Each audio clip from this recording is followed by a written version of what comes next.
Here we have the vertical chopper. This piece of machinery is used to pulverize, liquefy, chop any type of a product up into very small pieces. This is not something you want to use if you need something with a very regular shape, such as a small dice, a medium dice, a large dice. This is going to essentially puree or liquefy or finely chop all of your items. Things that we would be doing here essentially might be crab meat, putting bread in here to make breadcrumbs, putting canned tomatoes in here to chop up for a sauce. Okay.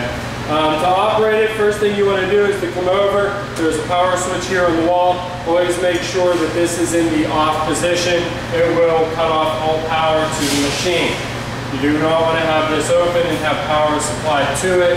It will have the possibility of turning on while it is open, and your product will end up all over the place.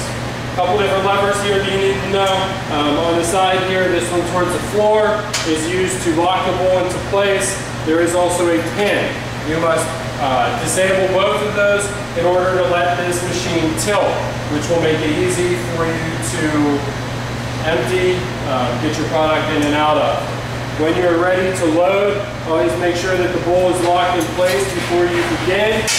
And you don't need to push on this lever very much, just until it's snug.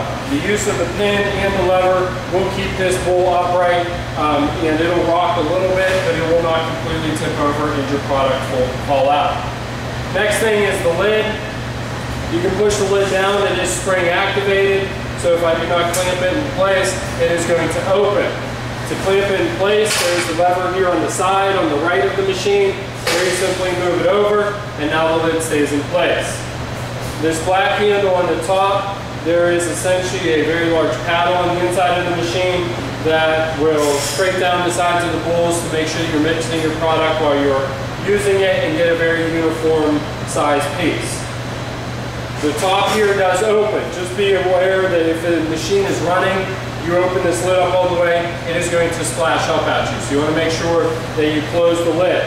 While the machine is running, if you want to peek inside, just open it a little bit so you can just barely see in. Keep that lid closed as much as possible. The last lever here is the part of the machine that will actually turn the vertical chopper on and off. There are two speeds to this, speed 1 and speed 2. I do not have the power on right now, so it did not actually turn on. When you're ready to operate the machine, I will open the lid, load my product in.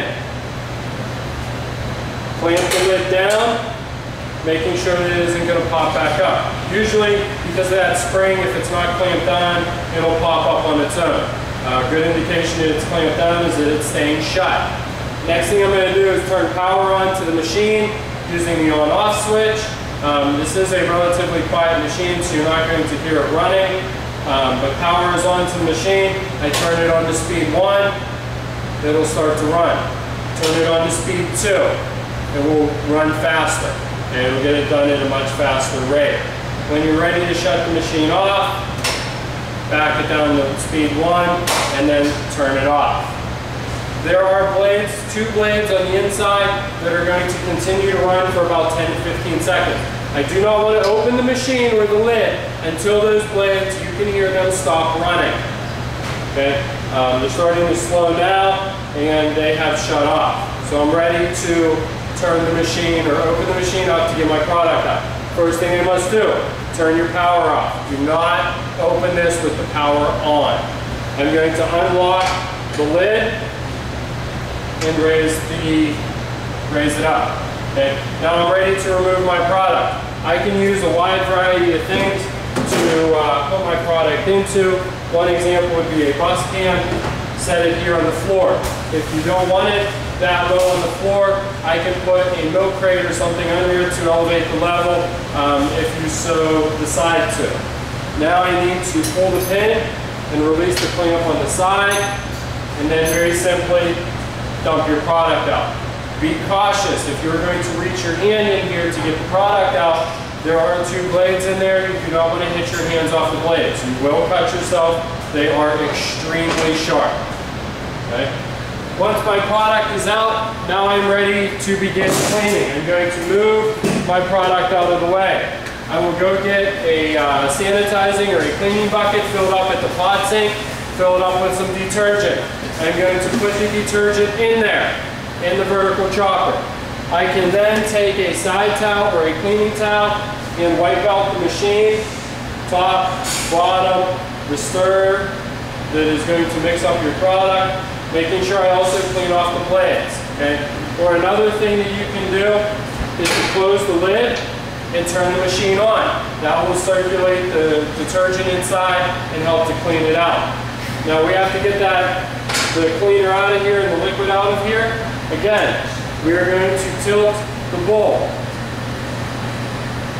We can take our cleaning bucket and dump the water into the cleaning bucket. Our job is not done yet. We must also use the hose that is here, and we can hose the machine out.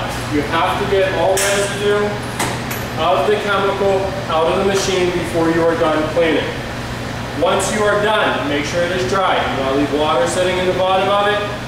Again, take one of your cleaning rags, not the one that you already used to clean with, and very simply wipe any residual moisture out of the vertical chopper. When you are all done, close it up, and it will be ready for the next person to use. Again, this is the vertical chopper. Make sure as well you clamp down the bowl itself so it doesn't tilt.